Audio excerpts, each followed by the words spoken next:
Welcome Lund loyalists to John Lund Unleashed. Those watching on YouTube, on the John Lund Unleashed and Bay Area Sports Collective channels. Viewers on X, Instagram, LinkedIn, and Facebook, and Lundos listening to the podcast on Apple and Spotify. John Lund Unleashed, brought to you by 𝐟𝐸𝐵 Sports Medicine. Got pain? Check out our revolutionary stem cell treatments. And guys, if low T is bringing you down, 𝐟𝐸𝐵 Sports Medicine can put you back in the game. Now all juiced up and ready to go, here's John.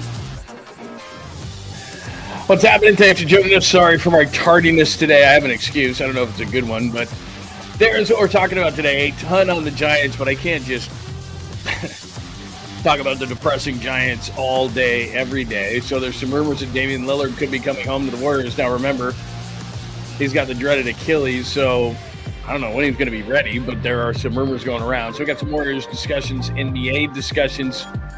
Kind of interesting. We have a verdict in the Diddy trial. Do you care about that? You might. I guess we do have to talk some Giants for some strange reason. Buster Posey thought it was a good idea in the midst of all of this losing to pick up the option on Bob Melvin's 26 contract. I understand why he did it, but I wouldn't have done it at this particular point. So we'll get into his reasoning behind it and all those different things. But good morning, good morning, good morning. I apologize. We have workers in the house. As you can see, my boring background still. It look like I'm in a crazy house or asylum. We're getting a bunch of stuff fixed around the house, and I had to let some people in and then had to talk and all this kind of stuff. And, you know, by the time I got done, I thought I was going to be done early. So then we get a start that's about 30, 40 minutes late. So I apologize because you're like, what's going on, dude?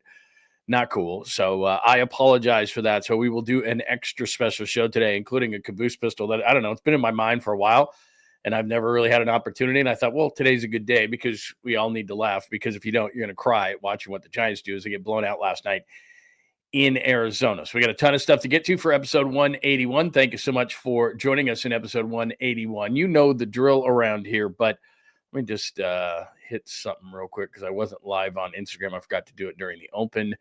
We are now live there. So however you're watching today, John Lund Unleashed on YouTube, which would be outstanding if you would come over. Maybe you're watching on one of the other platforms. It's X at John Lund Radio. Watching on Instagram now at John Lund Radio. You could be watching on LinkedIn today, Facebook, either my personal page or John Lund Unleashed, or watching where you see that big B, Bay Area Sports Collective, which is my show, Tom Tolbert, Rod Brooks. If you're getting a theme here, Paulie Mack with Creative Tony. And so 𝐬𝐮𝐿 be our guys. And then you've got the great Amy G, who does a tremendous podcast and YouTube show on women in sports media and the player perspective from one Jeremy Affeldt, the former Giant. So that is the lineup for Bay Area Sports Collective, which I'm included in. So if you'd go over there too, then you know when all those shows will pop. It is a Wednesday after all, so that means Paulie Mack and Creative Tony will do Night Flight tonight. So it's about all I know. Nobody keeps me informed on anything because I tell you this all the time, that I would just blab it to everybody. So go over there, make sure that you are subscribed to that channel as well as John Lund Unleashed, where you hit us with the like.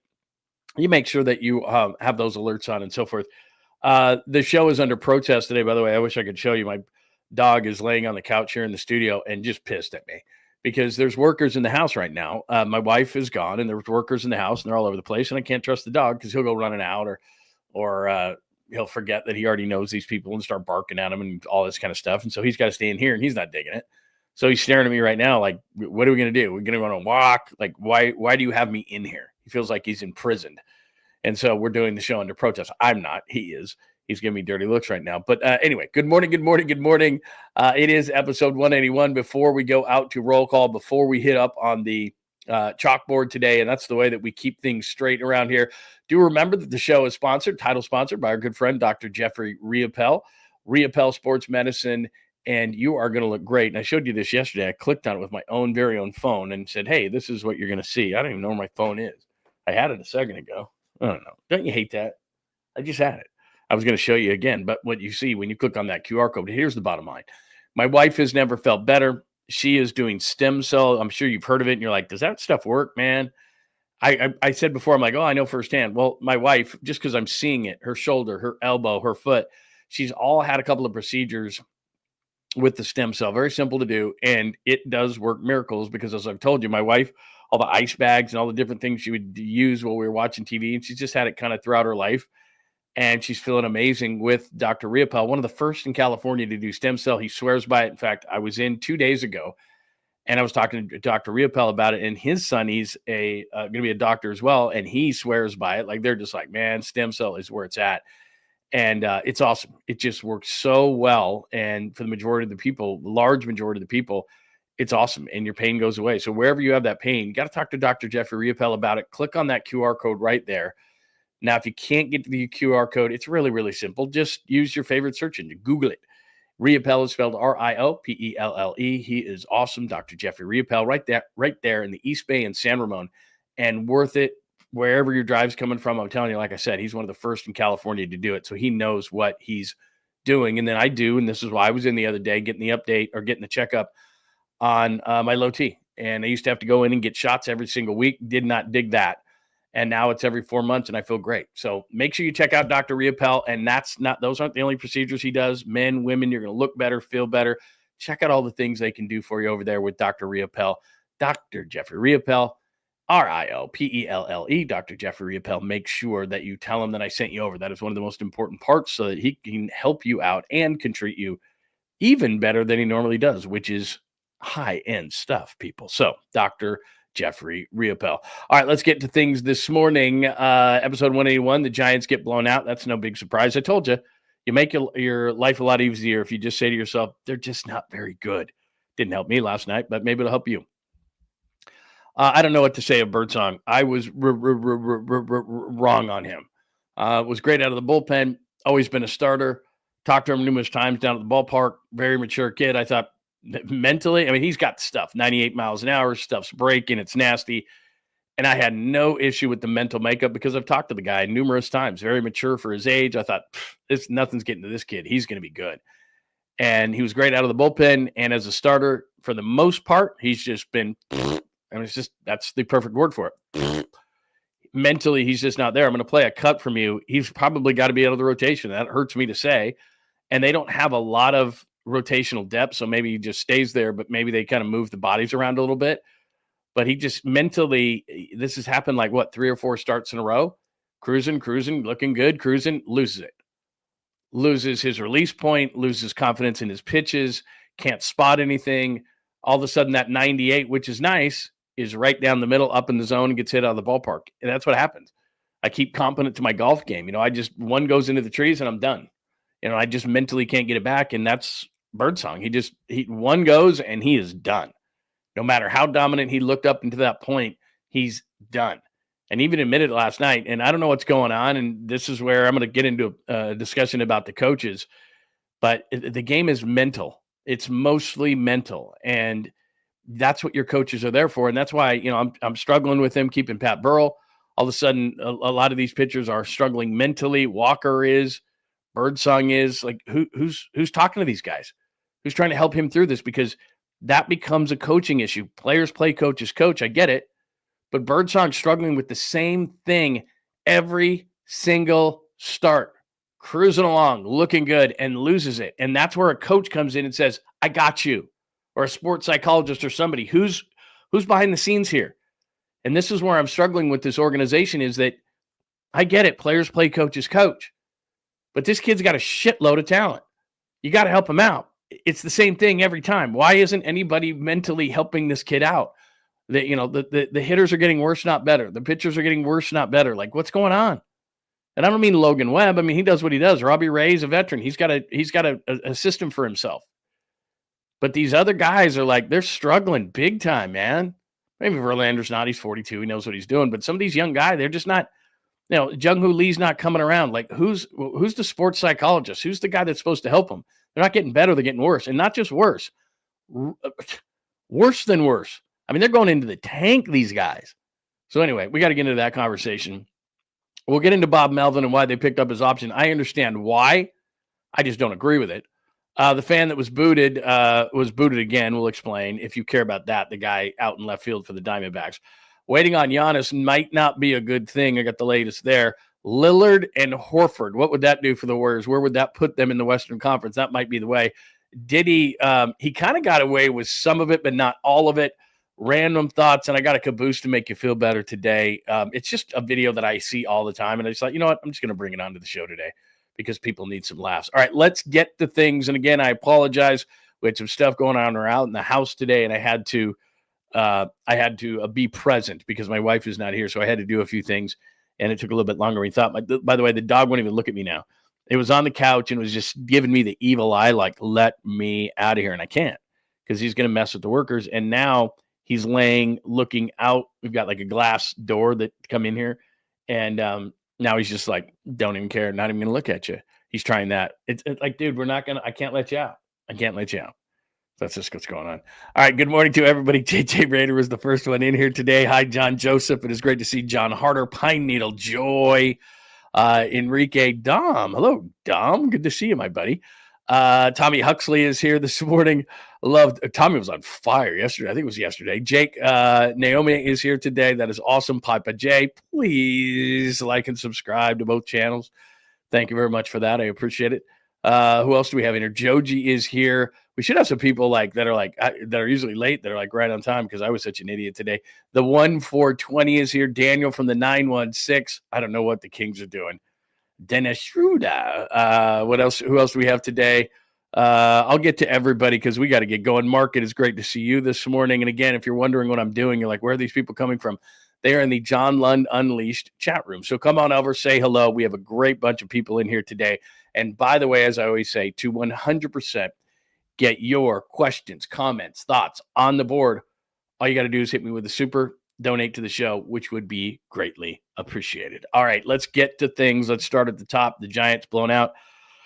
Let's hit up on, I'm going to play this bird song for you in just a second, but let me share my screen with you. I had to redo my screen today too. It was just ugly. I mean, here's the box from last night. It was just ugly up and down the board. I don't know what's going on with Rafael Devers. He's hitting 204 as a Giant. He'll come around. That's the least of my worries. When everybody tells me that Adames is hitting better and I still look and he's hitting 211 and I know batting average isn't everything. When Jung-Hoo Lee is so bad that Daniel Johnson, who's hitting 172, has to replace him. Patrick Bailey gets a hit. He's almost to the Mendoza line. What a celebration that would be.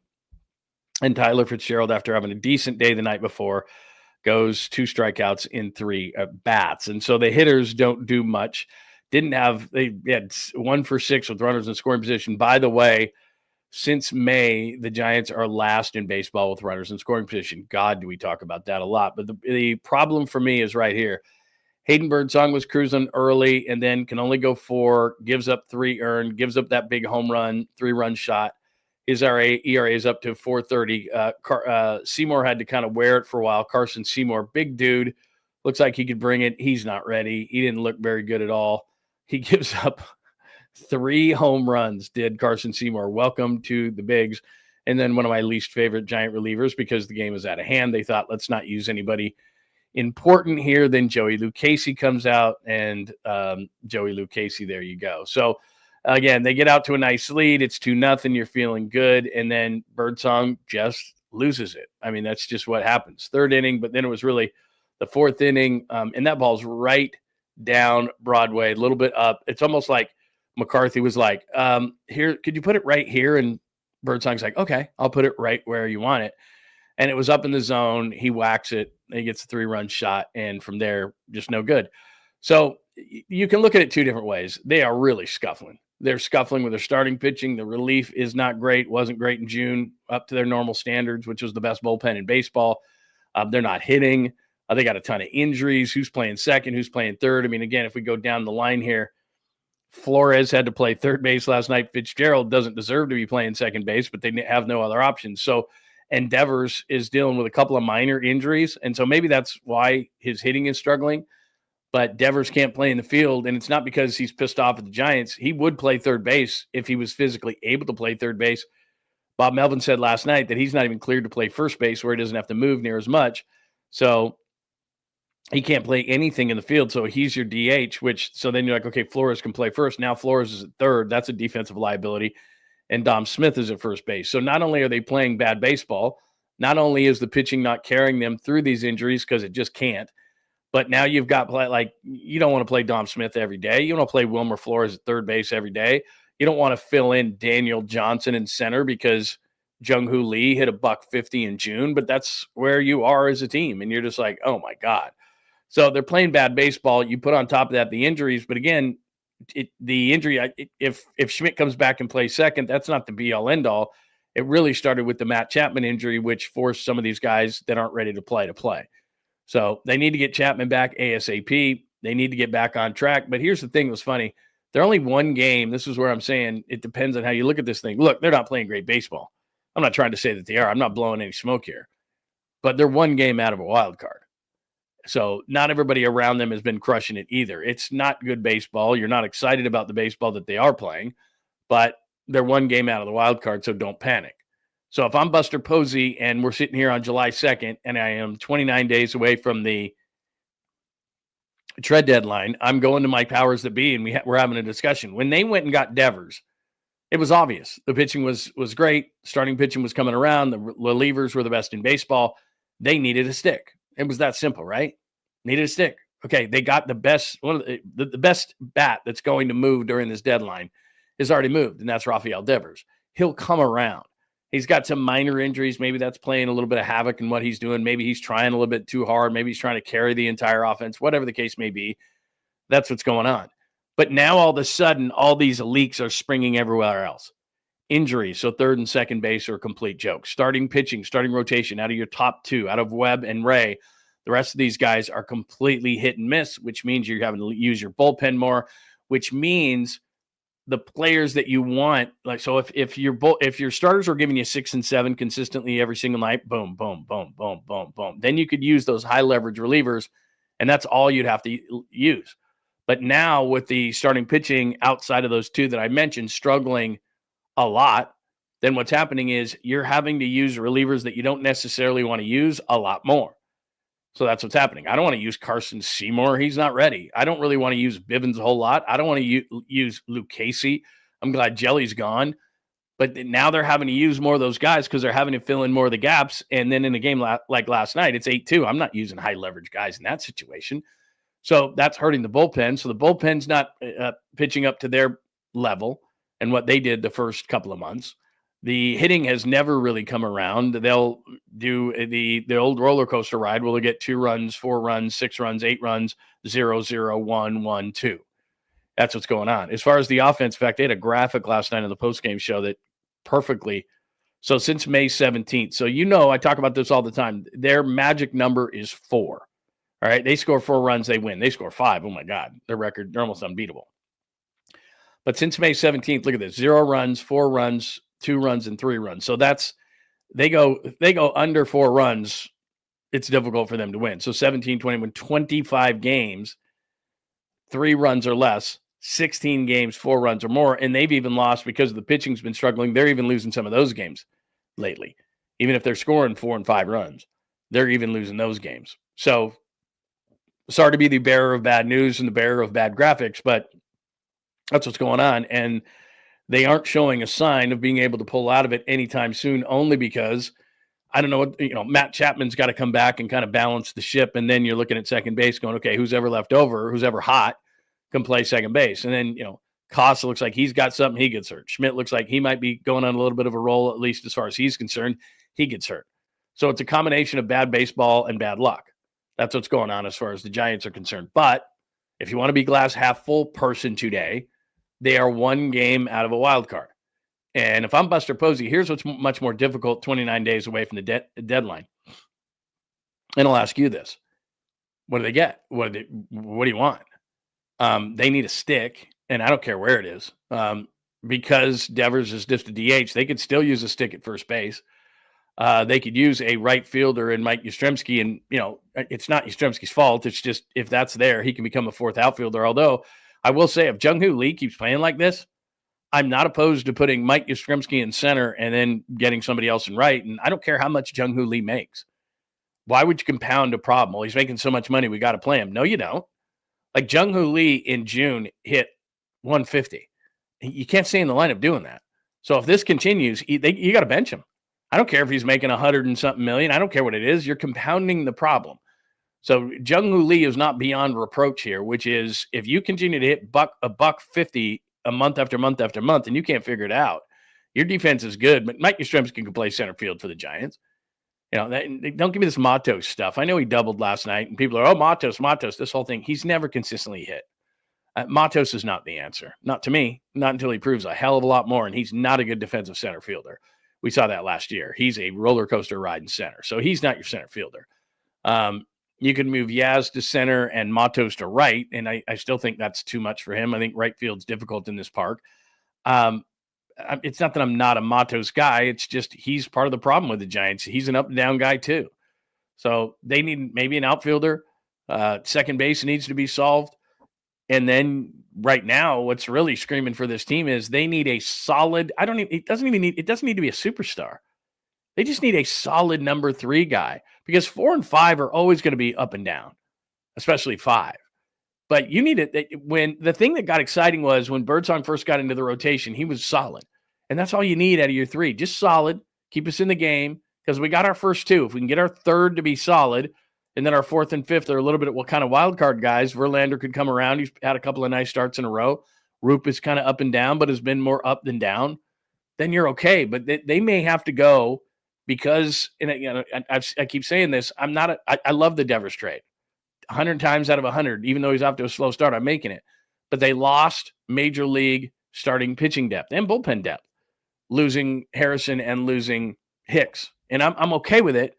But they had to think to themselves, well, a 𝐬𝐮𝐬𝐫𝐿 or a Seymour or somebody could come up here and within the organization and fill that role. And they don't have one, clearly. They don't have that depth. So they may have to go out and get another arm. And the thing is, the easiest things to get at the deadline are relief pitching and mid to late, 4 or 5 type starters. And that's what I'm saying. Maybe they need a 4 that can be a 3 or whatever the case may be. But all of a sudden, the Giants have not just one need. Okay, let's go get a big bat and we're done. Like we got the bat of the deadline. We're done. And now you're looking at this thing going, well, they're clearly not done. They could use another bat. They could use a starting pitcher. The bullpen's going to be fine, but they need a bat probably. And again, it doesn't have to be a high-end bat. I mentioned a dude on the Orioles, the A's got a couple of guys. It doesn't have to be a high-end bat. You don't have to give up a big-time prospect. And then you probably need to get some pitching in your organization because they don't have it at the minor league level. Clearly, you need to get a solid veteran arm to come in here and be your 3rd starter because BIRDSONG is scaring me now. And I was the one hyping him up, so it's on me. Well, it's on him, but you know what I mean. But does this sound like a guy? Let's play this, and then I'll get out to the lines and I'll look at everybody. And then we'll talk about Melvin because I know people are pissed about that. But I'm going to play this for you, but let me put a little caveat on it, which is this.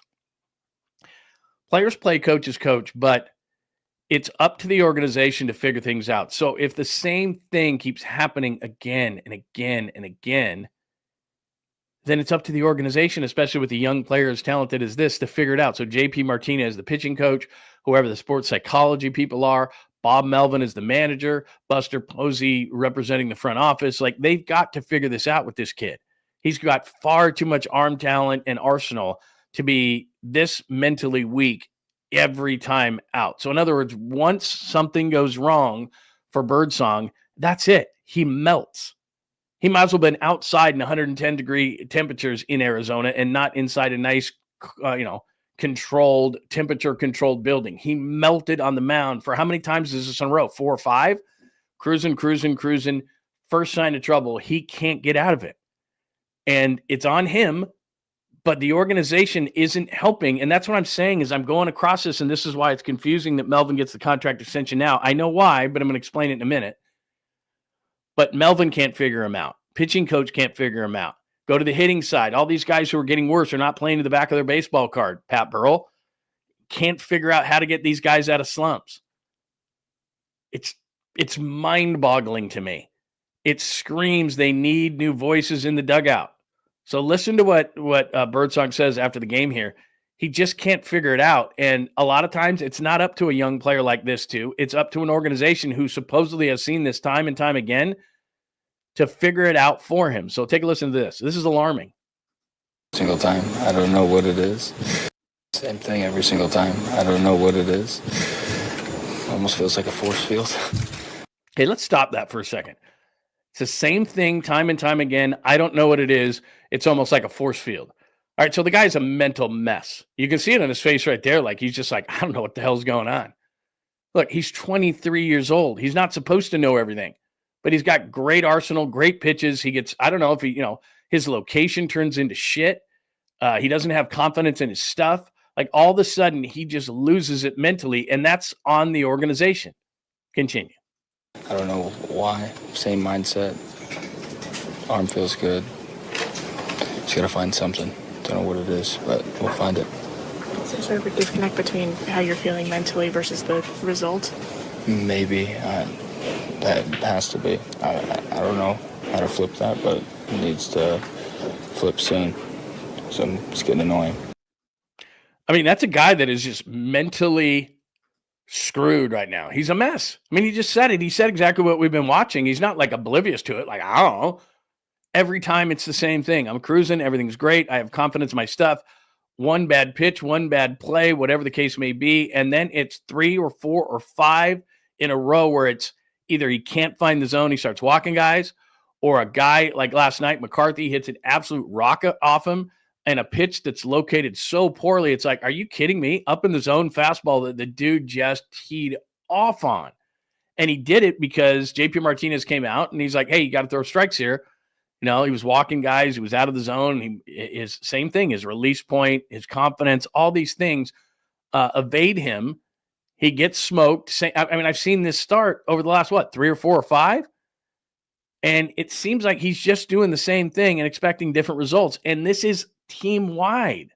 So this is not just him. Ryan Walker is saying he's having mental issues. From a plate standpoint, you can see these guys. Willie Adames has no confidence right now. 𝐬𝐿 Lee has no confidence right now. Like, what's going on in the clubhouse? What's happening? Where's the sports psychologist? Where's the expertise from the hitting coach? Where's the expertise from the pitching coach? Hey, settle down. I got you. We're going to do this, this, and this. Nothing's changing. Nothing is changing. Birdsong just said it. Like, I don't know. It's getting annoying. I mean, he can't be in the rotation right now. I mean, let me play this again. I mean, this is really concerning. Okay, that was every single time. I don't know what it is. Almost feels like a force field. I don't know why. Same mindset. Arm feels good. Just got to find something. It's up to him ultimately to find it. I get it. But that's why you're with a great organization. There's a difference between the bad ones and the good ones. And these are situations where the good organizations differentiate themselves from the bad. Who do you have? Who's helping you mentally? What veterans are helping you? What players are helping you? What manager is helping? What pitching coach? What hitting coach? What sports psychologist? What anything? Like all these guys, it's so confusing to me because all these guys are struggling at a really high level. Pitching, hitting, all of them. And they're saying a lot of the same things. Ryan Walker, I'm struggling mentally. Birdsong just told you, I'm struggling mentally. 𝐬𝐿 Lee can't get out of a major tailspin. Like, look at all these things. It is Tyler Fitzgerald. At one point in June was hitting like 143. Like, I mean, these aren't just I'm off a little. These are you're off, 50, 100 points in your batting average. Willie Adames, guy, awesome year last year. I get it, man. You're playing at a different ballpark, but he's struggling. His splits on the road are bad too. It's not just at home. So there's something going on in this clubhouse that's not connecting.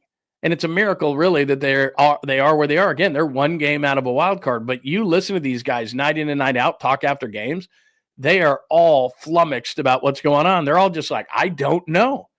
Gee, Mr. Hand, I don't know. It's unreal. And then on top of it, so let's go to this part of it because this is the part I'm sure you love the most. And I've said this again and again, and I'll stop saying it. I love Bob Melvin. Great guy. Has treated me well over the years. There's no question about it. Treated my son well, like I said, when we went down to spring training. But this is not a guy that deserves to have his option picked up right now for 2026. There's no way. Pat Burrell should be fired right now. Bob Melvin should be on the hot seat. And the way that Birdsong is talking, I don't know what JP Martinez does. I don't know JP Martinez. I've never talked to him. I talked to Dave Righetti a lot. But as far as JP Martinez, I don't know. I mean, it's a really great bullpen. I get it. But there are guys, some of your guys, give Logan Webb credit, but Logan Webb was great before he got here. Robbie Ray was great before he got here. The guys that, these young pitchers who are up and down, up and down, up and down. And right now, when you hear Birdsong say something like that, that's an indictment on the entire organization. But first in line is the pitching coach. How come you can't figure out what's going on with this guy? And it's not stuff, it's mental. And then all of a sudden he loses confidence in stuff. He's putting balls right on tees. That's what happened with the McCarthy home run last night. Like, that ball was on a friggin' tee, man. And that was right after you went out there. You're like, hey, man, can't walk, guys. Let's go. What do you think the first pitch is going to be? Downtown fastball, and that's where you hit it. So, look, if I'm Buster Posey, we're having a damn meeting. And I'm going, what are we doing? Now, let me give you the rationale. Not that you would agree with it, but let me give you the rationale behind why they did this, when they did this for Bob Melvin. All right, we're going through a tailspin. People are going to start questioning whether, Bob's on the hot seat. He's in the last year of his deal. We don't need that as part of this whole process. Maybe that's going to, maybe that's going to affect the clubhouse. In the midst of this tailspin, let's extend Bob, or let's pick up his option for 2026, and we'll show solidarity. We're a strong organization. We're going to pick this up. I get that mentality, and that's why they did it. Let's show solidarity in the face of the worst stretch of the season. I get it. But we've said this time and time again, just because I like Bob Melvin doesn't mean I think he should be managing the Giants. And if his name wasn't Bob Melvin, I'd probably be crying for his job right now. But first and foremost, Pat Burrell's got to go. And if I was Buster Posey, as much as I'm sure he likes and respects Bob Melvin, he has to sit down with him and go, Bob, this is a clear example. We think we have more talent than this. I just got you Rafael Devers. I know we're going through some injuries here, but what's going on with Adames? What's going on with Jung-Hoo Lee? What's going on with Hayden Birdsong? What's going on with Justin Verlander? What's going on? I mean, there are so many guys on this team right now that are better than the way that they're playing. Why can't we pull Patrick Bailey out of a tailspin to at least be a 230 hitter with enough power? Again, a lot of catchers in this league are not great hitters because they have so much responsibility and they're squatting behind the plate and they're not working on hitting as much because they're talking to pitchers and they got a lot of responsibilities. I get it. Not everybody's going to be Buster Posey or Salvador Perez or, guys who can play, who can be offensive catchers. There's just not a lot of those around. I get it. But if Patrick Bailey can be, hit 230 with 10 home runs and 55 RBIs every year in addition to his defense, then that's okay. I can live with that. He doesn't have to be a 25 home run guy. He doesn't. That's okay. He doesn't have to be, win a batting title like Buster Posey and be an MVP. That's okay. But he can't hit 197 or 194 or whatever he's hitting right now, and he's actually hot right now. That's amazing. He was hitting in the 180s like 10 days ago. So none of these guys are figuring it out. That's an indictment on the coaching. That's an indictment on the organization. Nobody's improving. If it was one guy, it's like, okay, that's an outlier. But Bailey is struggling. Adames is struggling. Lee is struggling. Whatever's happening at first base is struggling. Devers comes over here. He's not hitting. Like, okay, that's a lot of people. The pitching staff right now, you got two guys who you didn't even have to worry about them coming into the season. Logan Webb and Robbie Ray, they've done it before. Before this staff was ever assembled, those guys were good. Okay, but what about the rest of the guys? Okay, Duvall has done it before this staff. Rodriguez, I have to give him credit for that one. Okay, maybe you helped in his development. But for the most part, your starting pitching is up and down. There's issues, man, and it's screaming coaching. It's screaming the mental side of the game. It's screaming approach. It's screaming, okay, how do you get ready for every game, every at bat? Like, it's players play, coaches coach, but it's getting obvious here when you see post-game interviews like that where Hayden Birdsong is completely lost, that somebody's got to help this kid, man. He's 23 years old in his first go-around as every fifth day you get the ball. This is his first crack at it. So you got to help the kid, man. Like, he's not Logan Webb. He's not Randy Ray. He's not Justin Verlander. He hasn't done it before. And he's standing right in front of the media going, please, someone fucking help me. And there's no one doing it. And yet, let's extend Bob Melvin and give him 2026. Again, I get it. The ship is sinking. You want somebody to kind of hold on. We got this. All right. But the thing he did with the A's was he overachieved with talent that you didn't think could do it. He overachieved.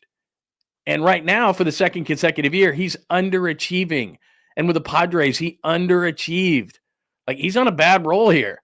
This is like 3-4 years in a row that Bob Melvin has had talent and wasn't able to corral said talent and turn it into a cohesive unit. They're one game back in the wild card, so I'm going to give them a break. But they're at a major tailspin, and it's not getting better. Like last night was 8-2. I mean, I don't know about you, but I was flipping around. I was watching Cubs Indians. I was watching comedies. Like I was like, well, they're not coming back. I know this offense. It's not coming back. They're not hitting. They gave it up. They're like Carson Seymour. You're just going to have to wear it. We can't burn our bullpen here. I mean, they gave up on the game last night. Anyway, all right, I'm done with the rant. I'm just saying, like, this is screaming one last time. This is screaming something's going on. And coaching, managing, pitching coaches, hitting coaches, mental, sports psychologists, whatever they're employing and whoever they're employing that do these things are not doing a good enough job, because it's not one or two guys. It's about 10 right now that are like, I don't know. Willie Adames right now is like, I don't know. Patrick Bailey at the plate is like, I don't know. Birdsong is like, I don't know. Walker's like, I don't know. Like, that's a lot of guys on one team that are going, I don't know. That's not good. That is absolutely an indictment on the organization. One or two guys, three guys struggling. Okay. You can count on one hand guys who aren't, right? Ramos is playing pretty well. He's out. The early season Flores, he's long gone. Let's see. The two starters I keep mentioning, the bullpen for the most part, the high leverage guys who we know who they are. Okay, that's it. Now what? Now who? I mean, yeah, last night it was like, once McCarthy hit that home run, it was like, what else is on? And that meatball that was right down the middle, served up hot. Boom. You're just like, man, that's that game. All right. Sorry, went on a long one there. Feels like watching them slowly twirling down the toilet bowl. I couldn't have said it better myself, honestly. I'm blaming Farr on. Once it was 6-2, it was over. Yeah, I thought it was, what did McCarthy's 3-run shot? 3-2, I think it was. I thought it was over at that point. I'm like, ugh. Let's see. Is that official, Mike Brown to the Knicks? God, I tell you, it's so uninspiring. Nothing against Mike Brown. How many teams? I mean, Cleveland, the Lakers, filled in with the Warriors, was with the Kings. I mean, we know what Mike Brown's bringing to the table. Mike Brown is Mike Brown is the type of coach that is hired to be fired. Like Mike Brown, what is Mike Brown going to last, a year or two? When they fired Thibodeau, I showed you the list. I mean, from Don Nelson to Larry Brown to Lenny Wilkins to some of the best coaches of all time have tried to fix the Knicks, and they can't. And then, look, Mike Brown's going to get paid to not coach. I guarantee you, Mike Brown's going to get fired before the end of his contract, and that's the best job you can get: getting fired, getting paid for not working. That's what Mike Brown's going to be. But my God. 49ers Faisal says, you're acting like Birdsong should be a Cy Young winner his first year in the rotation. He's young pitchers. Stop whining, John. No, I get it. No, I totally do. It's just he's got better stuff. And what I'm simply saying is that when a pitcher's as lost as what I played, that's organizational. That's my point. I don't think he should be Cy Young. Should he be a solid number 3 starter with that kind of stuff? I think he could be. I mean, that's why I said it when he was in the rotation, and I appreciate it. Look, like I said, I don't have to be right here, and I love that you called me out on it. What I'm saying is that I think he's good enough to be a number 3 starter. I've talked to him enough times to know that he's a mentally strong player. He's got ridiculous stuff. What are you yawning about? So anyway, I don't know if you heard that, but anyway, he's mad at me. But anyway, look, that was a guy who is searching for it, and the organization is supposed to help you out. That's my point. Am I thinking that he's going to be a Cy Young? But no. But could he be a number 3 starter? Absolutely. Man, I can't believe they hired Mike Brown. Like, you go through that many coaches, and then you say to yourself, Mike Brown is going to be the guy. Like, when has Mike Brown ever been that? Like, he's a stopgap guy. And that's such an uninspiring hire. He's going to get crushed in New York. That's too bad. I like the guy personally. Let's see, what else do we have? All right, that's my rant on the Giants. Melvin's option picked up for 26. But I saw that last night. I'm like, oh my God, people are going to be so pissed. People are going to be so pissed. We have our first super of the day from our good friend, The Netta. Good morning. At this point of the season, are the Giants buyers or sellers now? What a great question. I think because they picked up Devers, I don't think they can't be sellers. They can't pick up Devers and then have Buster Posey go in there because Nutter, I think this is absolutely accurate. That Buster Posey went into the powers that be that have the purse strings because he doesn't have them and said, look, if we get Rafael Devers, this is going to put us over the top. Remember, when they got Devers, they're right there with the Dodgers. They're feeling great. High point of the season. Devers got a couple of hits that night. And he told the powers that be, the people around that big mahogany table, hey, this is our missing piece. We get this guy. We're cooking with gas. And they said, okay, we'll do it. And they get him. And they didn't expect him to have to come back in there and go, hey, we need more. Now, that's the big question to me is, are they actually going to say, okay, we'll let you get another starter. We'll let you get, a fringy kind of a second baseman that's at least average at second base so that we can pull this thing together. Then Chapman comes back and maybe we get Devers at first base. He gets into better shape. He gets completely healthy. Okay, so now it's Devers at first base. We pick up a second baseman that's at least average. We prey on Adames. Chapman comes back. Bailey's Bailey. Ramos starts going. They figure out Jung-Woo Lee, and Yaz is in right. Like, remember at the beginning of the season when I said, and I say this all the time when it comes to teams, if you have ifs, what ifs, the more ifs you have, the worse you are. If. Well, for a minute there, the Giants were in really good shape, and you didn't have to say a bunch of ifs. But now it's if first base, if second base, if shortstop, if catcher, if center field, if a third starter and on in the rotation. That's a lot of ifs all of a sudden. But I will say, if you were half full guy, one back in the wild card. So look, they can fix this. But what needs to happen is probably Buster Posey needs to walk back in there to the powers that be and say, we need a third starter, which shouldn't cost us much. You can get that on the open market at the trade deadline. And we could use an average second baseman. Baltimore has one you could get. The A's have one you could get. That kind of a player. I'm not suggesting they go out and they get, 𝐾𝐨𝐬𝐫𝐤 Marte. Like, they're not, of course they wouldn't do that, but I'm just simply saying that they don't have to go swing for the fences again for a second baseman. They just need to get one that's going to give them average to above average production. Like, I'd love a guy that had an OPS of like 735 or something, just right there.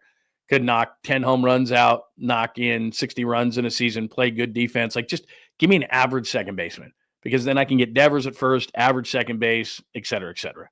I think that's what they need. I think they need a second baseman that doesn't have to cost them too much and a 3-4-5 type of starter.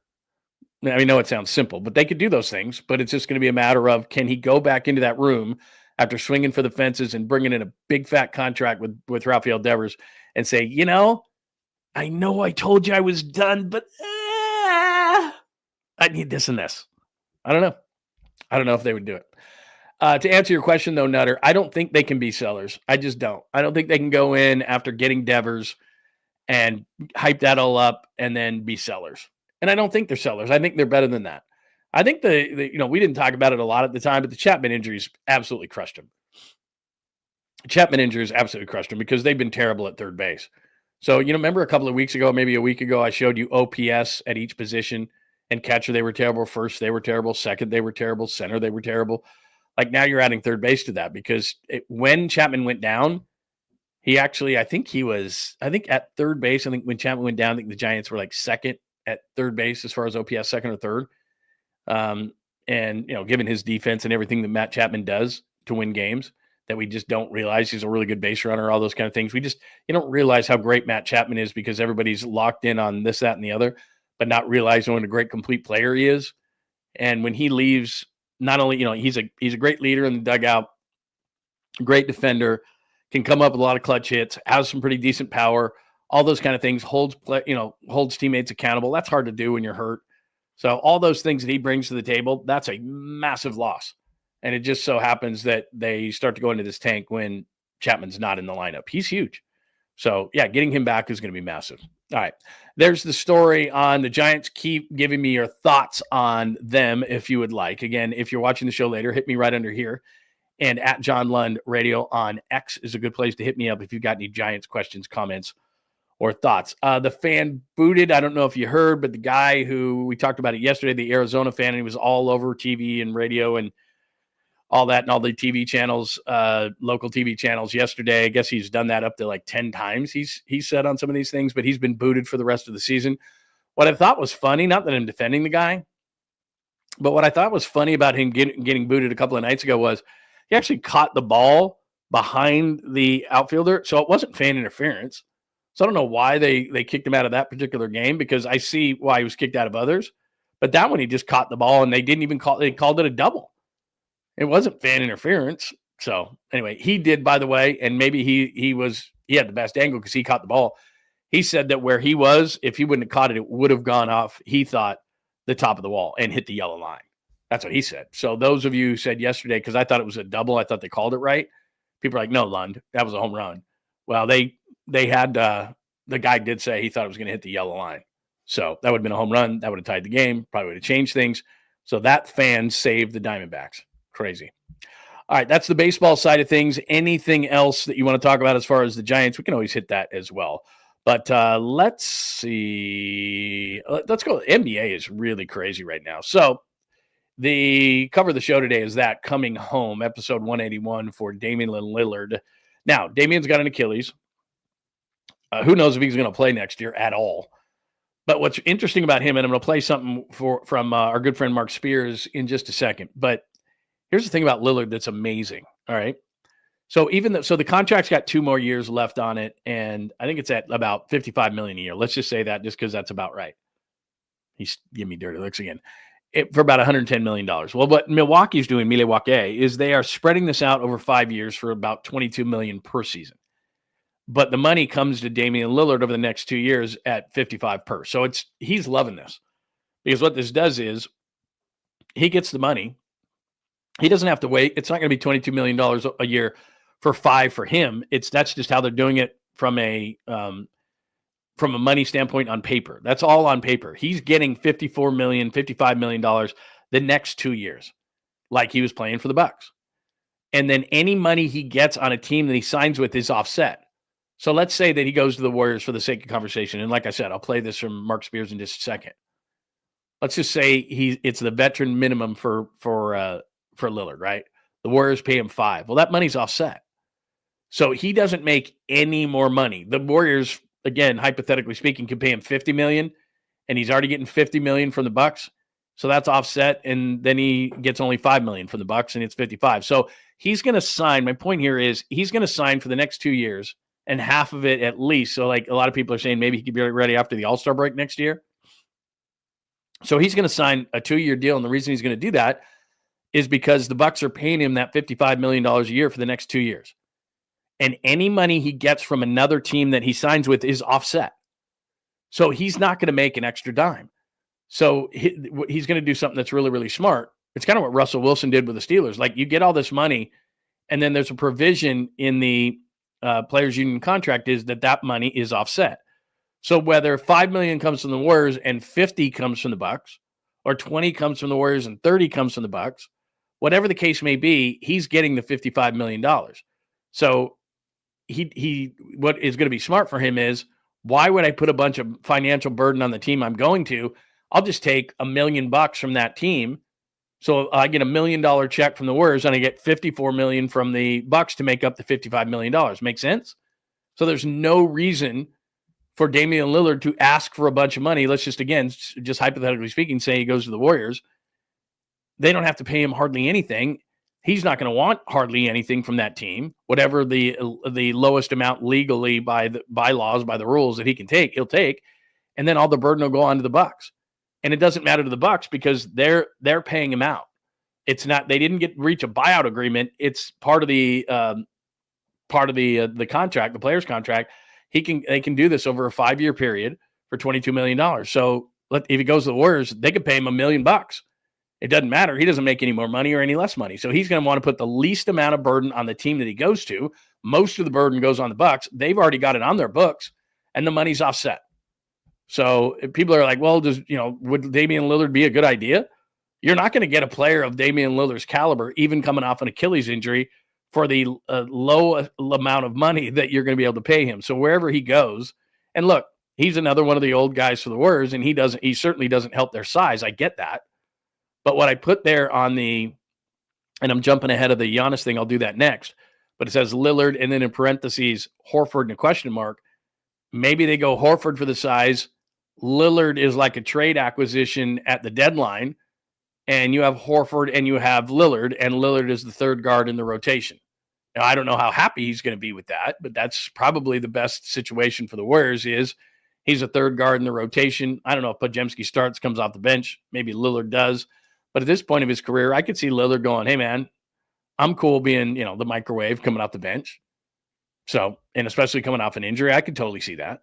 So what would your thoughts be? Here is Mark Spears talking about Kuminga and Damian Lillard. Different people is like, where is he getting this money from? What is he proving? We've seen splashes. Yeah, we saw it when Steph went out in the playoffs last year. But not something consistent.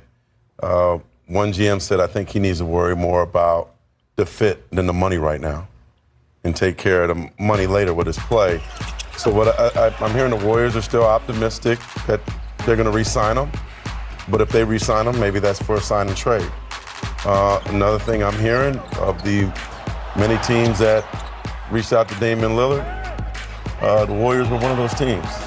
This is a guy that grew up going to games at Oracle Arena, sneaking in the media room, getting sodas. All right, so there you go. There's he's talking about Kuminga there, and we can talk about Kuminga. Well, I think a lot of teams are just waiting on Kuminga. I think there is going to be a market for Kuminga. What's funny is, and look, they've got to fill time. ESPN does, and all these other NBA TV and all these entities that, in YouTube shows and my show and all sorts of stuff like that. What's today? It's today the 2nd, so we're just a couple of days into the new league year, into free agency, and people are making proclamations of whether there's a market or there isn't for a guy. Well, who'd have known that Damian Lillard was going to be released by the Bucks and could sign with any team? Who knew that Miles Turner was going to stay within the division with Milwaukee and go over to Milwaukee after Indiana, which totally screws Indiana, because now Halliburton is out and Miles Turner is gone. And who knew that DeAndre Ayton was going to get a buyout with the Blazers, and now Indiana might be in the market for a center. And who knew that the Lakers and the Warriors were going to sit around and wait for Giannis, which I'll get into in a second. Like, things change constantly. What if Giannis says, you know what, I don't want to be in Milwaukee, and goes to San Antonio? Or what if he goes to the Lakers? Or what if he goes to the Warriors? Like, how does that change things?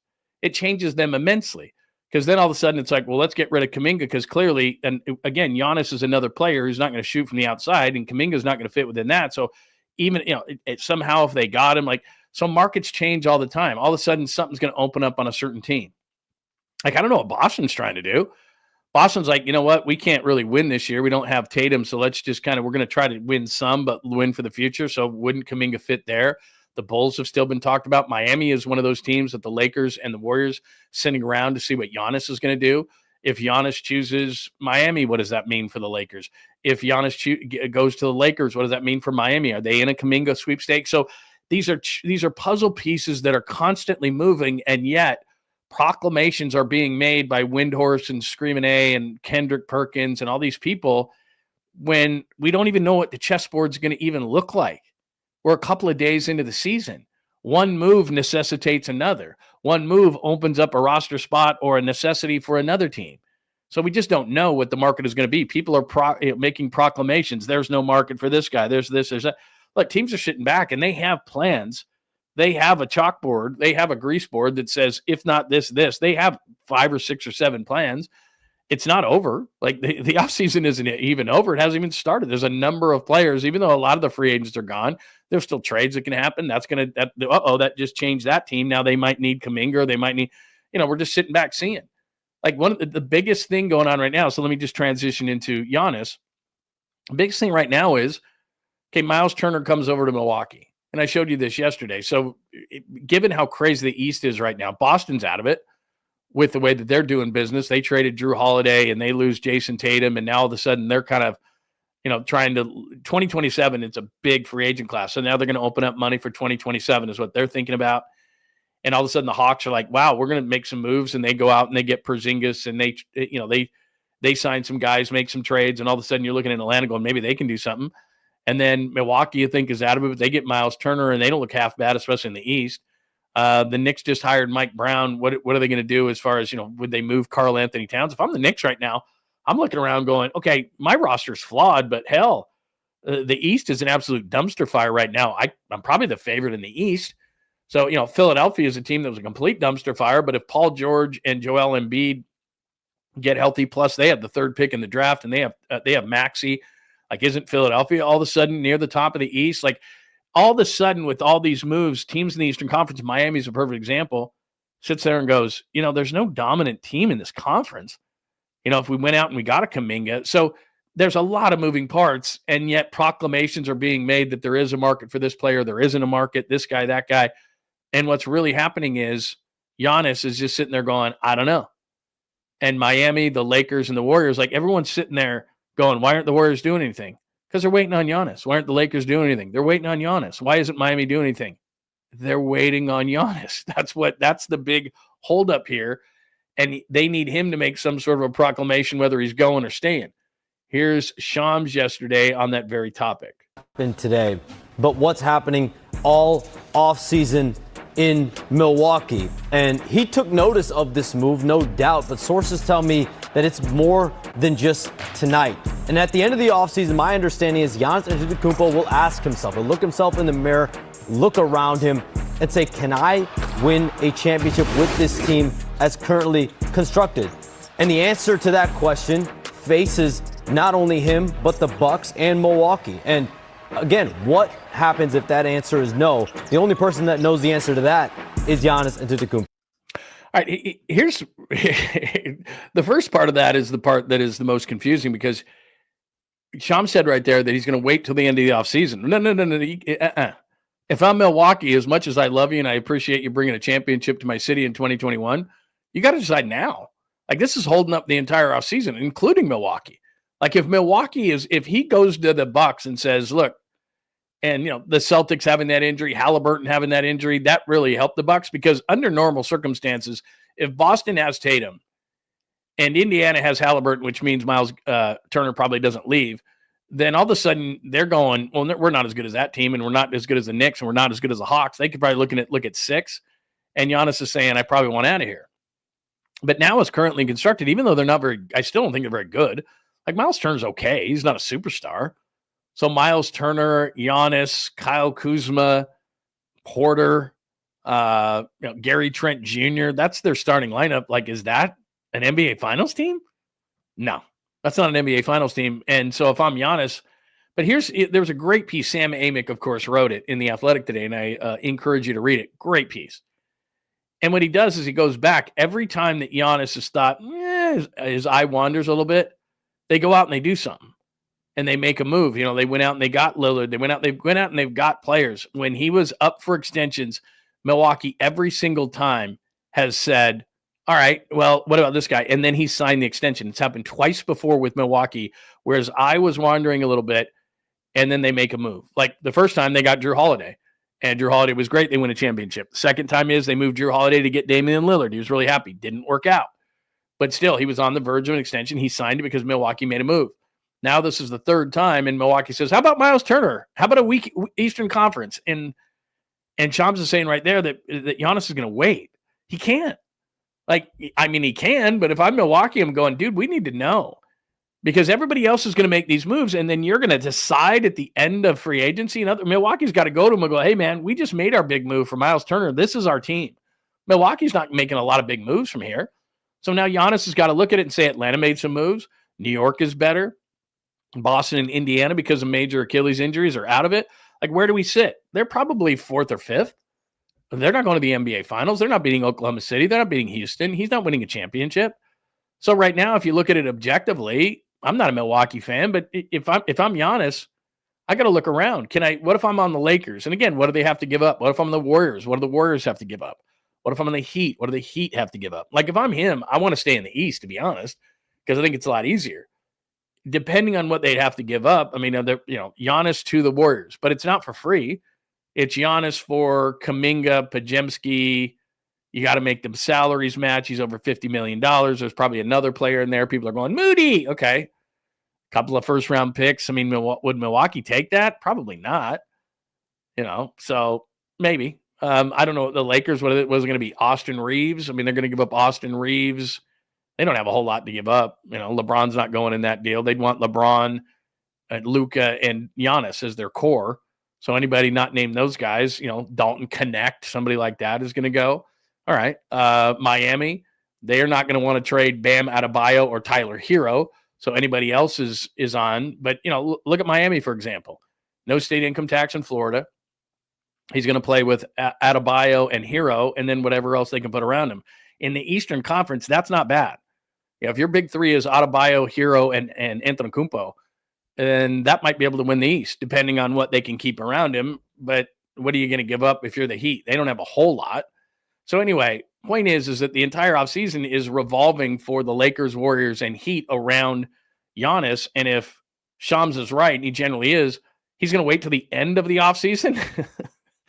If I'm his agent, I'm calling now. Like there's not another major move that Milwaukee's going to make. It's not like they're, LA or Golden State or New York or somebody like that like players are clamoring to play for. You've made your move, and it was Miles Turner, and that's not enough to win the East in my mind.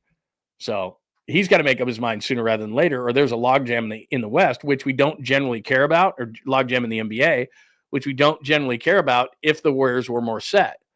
But I don't think the Warriors are making a big move right now because they're saying, hang on, everybody. And what could happen here in the worst case scenario would be, all right, musical chairs is going on. Giannis hasn't made a decision. Horford goes somewhere else. Not a lot of people are real high, I'm told, in the organization for DeAndre Ayton. But if he was the last guy available, they could get him for a decent price, and he just got bought out by Portland. So it's the same kind of a situation as Lillard. I mean, it's going to be offset. So you could probably get, DeAndre Ayton for the mid-level, which is 14.1. My God. Remember when the mid-level is like $3 million? Now it's like 14 million. So, I mean, that my problem is, let's say they get in, let's go back to that question. So if they get Damian Lillard or Ayton or Horford. So it's Lillard and one of the two big guys, Ayton or Horford. Where are they in the West? Are they better than Oklahoma City? No. Are they better than Houston? No. And then it starts to get murky. I don't know what the Clippers are health-wise. I don't know what, Dallas, they're going to mesh. How good is Cooper Flagg going to be? San Antonio, Wembanyama coming off a major injury, but I think that he's going to take another step forward. I think San Antonio is going to make a jump. Denver has made some really nice moves. Denver's major issue has always been depth. They win a championship, and then it's like, well, they just don't have enough depth. And they just went out in one fell swoop, and Michael Porter was a roller coaster ride. And so Porter is out. Cam Johnson is in. That's probably even to me. But then they pick up a pick in that deal. Then that allows them to save money. And then they pick up Bruce Brown, who was really good for them. And they pick up Valanciunas from the Kings. And all of a sudden, the Nuggets have depth. And one of the things they have is Jokic doesn't have to play into the high 30s or low 40s every night because now you have Valanciunas, and they'll even probably play those guys together. But at least it gives him a decent option when Jokic is on the bench. So they've done a really nice job. So who are the Warriors better than in terms of those teams? I don't know. Even if you add one of those bigs and Lillard's not going to come back till, I don't know, spring. I mean, maybe he's back right after the All-Star break. Maybe it's March. Maybe it's April. And how good could he be right after that? I don't know. So that's a lot. Did I miss anything from basketball standpoint? That's just a lot of stuff, man. There's a ton going on. But the point is it's rotating around Giannis right now. And it's holding back, I think, the Warriors, the Lakers, and Miami. So there you go. Anything I'm missing here? Or did somebody sign while I was talking? Give me your thoughts on what's going on as far as NBA is concerned. But like I said, if it's Lillard and one of the bigs, I still don't think they're a championship contender in the West. I don't think that's enough for the Warriors. So there you go.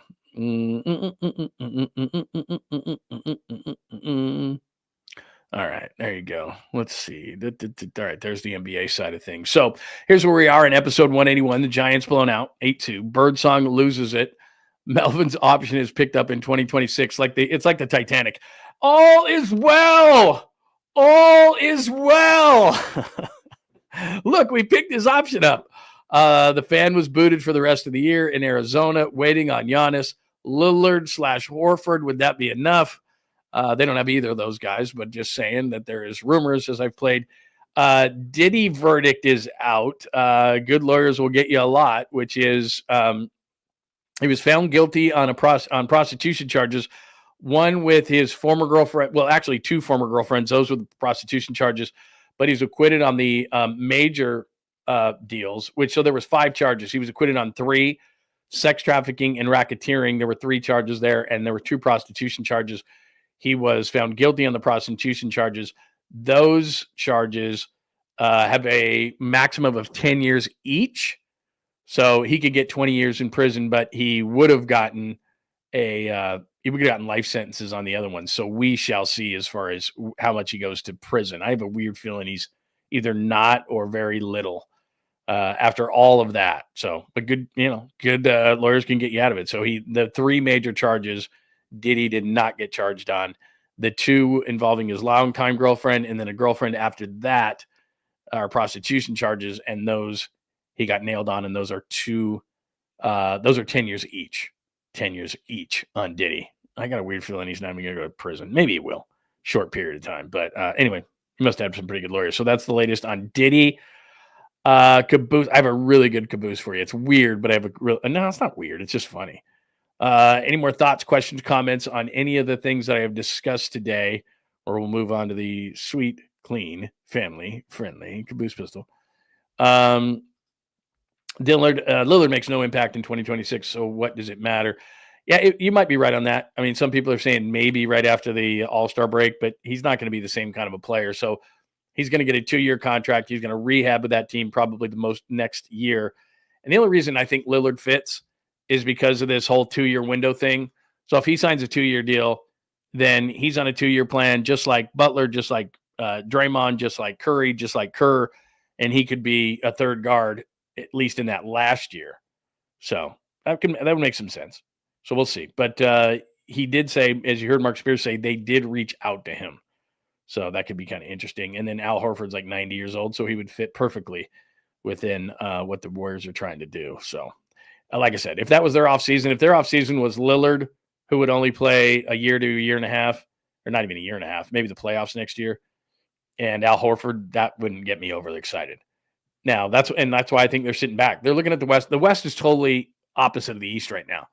The West, you're looking at it and you're going, damn, Oklahoma City, Houston, Dallas got better, Denver got better, San Antonio's a bit of a wild card. Like that, you could be a really good team. You could win the East, and you could be 7th or 8th in the West.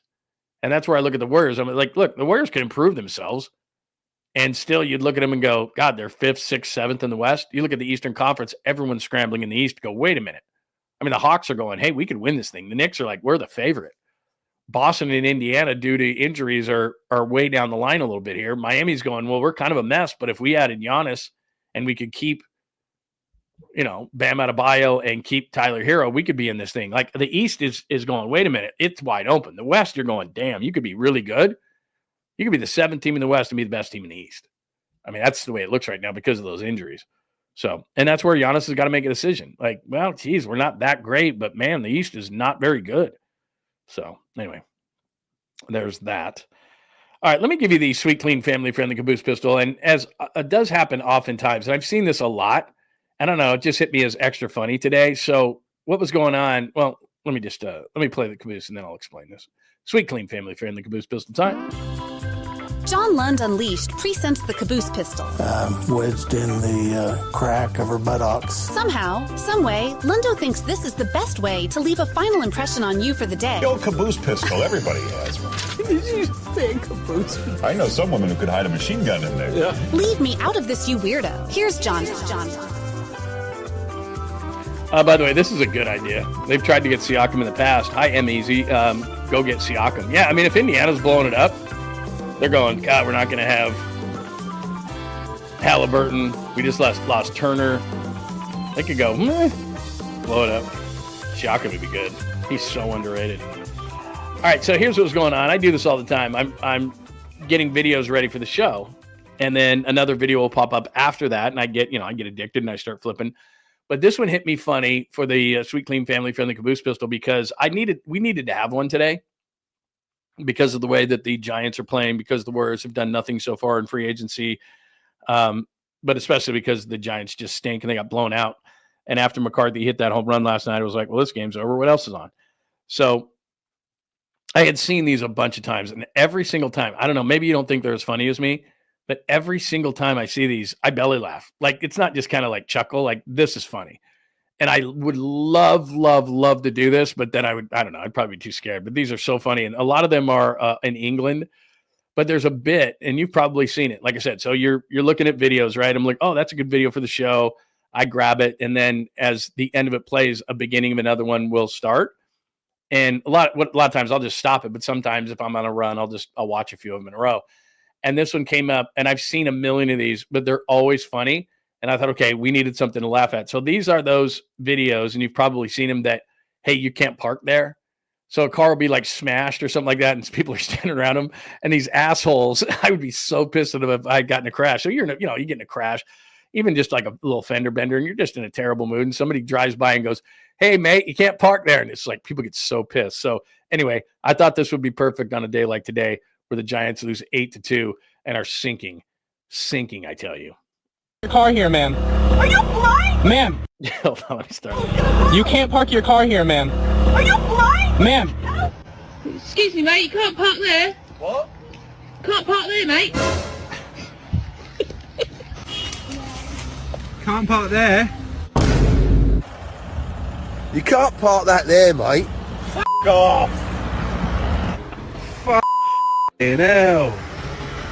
Stay it up. Hey, geezer. Mate, you can't park there. Hello, this is not the time to talk this, okay? I don't know why those strike me so funny, but these people have the balls, and it must be a bit over in the UK or something because they do tons of them there. You see some of them in the US, but it's this bit where people will go by these cars that are crashed, as you just saw, and they'll be like, hey, you can't park there. Hey, you can't park there. You know how pissed you would be if someone came by, like you just crashed your car. And I've had this happen, like in a snowstorm. And one time in a snowstorm, I did like 3 complete 360s, hit like a post or something. And I'm outside my car, like calling somebody and everything like that. And can you imagine? You're just so pissed. Like it ruins everything. And you're on the phone and it's like, you're trying to get help or, a tow truck or, somebody to come out or whatever. And someone would drive by at that particular time. You're already just redlining, right? You're that pissed. And somebody would come by and yell at you, hey, man, you can't park there. Like, you'd be so pissed, but it's so funny. I've seen a million of these. Like, when I'm just, again, I'm scrolling for work stuff, for show stuff. But then, so I got to play this again. Because, the one guy that goes, fuck off, is the best. You can't park your car here, ma'am. Are you blind? Ma'am. Excuse me, mate, you can't park there. What? Can't park there, mate. He starts running after him. Can't park there. You can't park that there, mate. F*** off. Hell. Stay it up. Hey, geezer. Mate, you can't park there. Hello, this is not the time to talk this. This is not the time to talk. Does he call him geezer at the beginning of that one? Because then he goes, hey, I said, hey, old geezer. And then he said, hey, mate, you can't park there. So I don't think I'd have the balls to do it. I just don't. Like, I'm driving by and I feel bad for him. Like, when you're rubbernecking, which don't even get me started on rubbernecking. I have a personal policy. I never rubberneck because it drives me crazy. Like when you're in traffic, especially in the Bay Area, and the traffic's bad enough, and then you drive by and it's not an accident. It's just people going, wonder what's going on there. What's happening? Is there an accident? Like, what? Yeah, just keep going. Like, God, you're killing me here. But anyway, so that's a bit mostly in the UK. I don't know if there's a bunch of those going on, but I see tons of those. But the one that got me was the one guy, and that's exactly what you would do. Like, says you can't park there, and the guy's, fuck off. I didn't do it as well as that guy did, but anyway. So I thought you'd get a kick out of that. Those are hilarious. Those are hilarious, man. can't park there. Hey, mate, can't park there. Oh, that's amazing. Oh, it wasn't work. It didn't work. Anyway, that's tremendous. Plus, they drive on the wrong side. Exactly. Oh, man, that's hilarious. I don't know why that struck me so funny last night. Like, I was watching. Yeah, show stuff, man. I wasn't, you know what I mean? Show stuff. I don't know. That was after the game last night. I was in a pissy mood. I'm like, God, these guys suck. And so I'm looking for show stuff. And then that popped up. But I thought, and I don't know, it just struck me as super funny right there because I was in such a bad mood. So I don't know if people found it as funny as I did. If I find more of those, because there's boatloads of them. So I'm gonna grab them for the show now all the time. But yeah, the geezer. Yeah, I think he did call him geezer, right, Joe? Like I swear he goes geezer, and then he went, okay, yeah, Monty Python type stuff. I just love that stuff, man. Anyway, it's just unbelievable.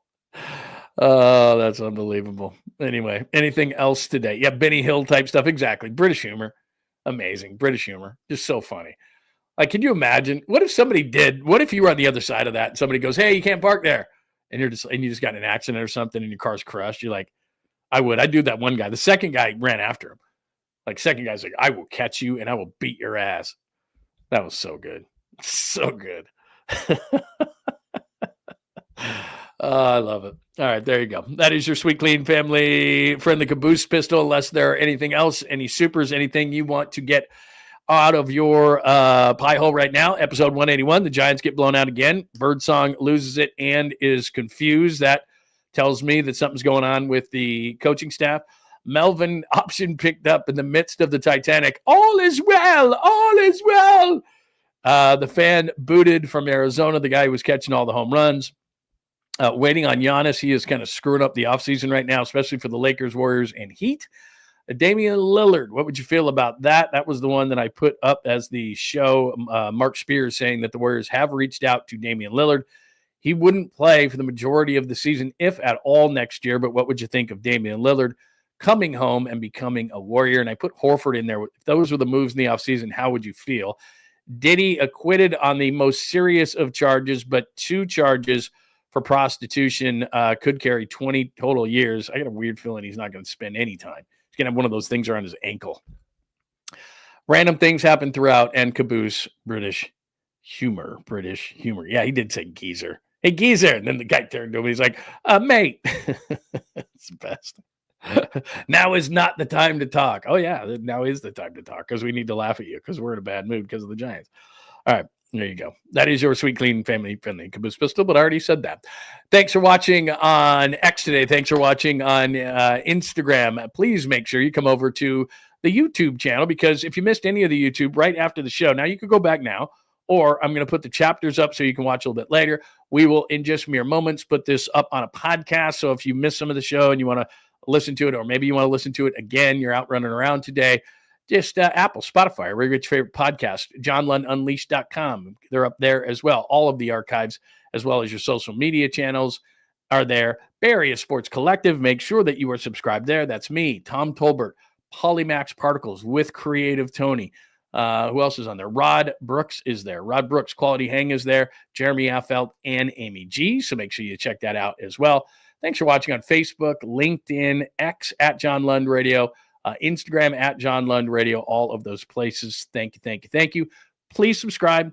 Please give us a like before you get out of here as well. That helps the algorithm. And last thing, we always send stuff out through the day. So if you would, hit me up and make sure that your alerts are on, then we can bug you throughout the day because let's be honest, you're not working anyway.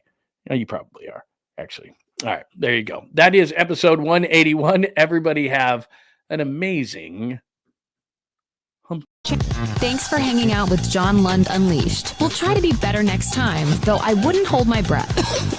Please like and subscribe on the John Lund Unleashed Pod YouTube channel. Watch live shows weekdays at 8 a.m. on YouTube, Instagram, and X. And make sure to have your alerts on for shows throughout the day or night. All things Lund can be found at JohnLundUnleashed.com. JohnLundUnleashed.com. Goodbye!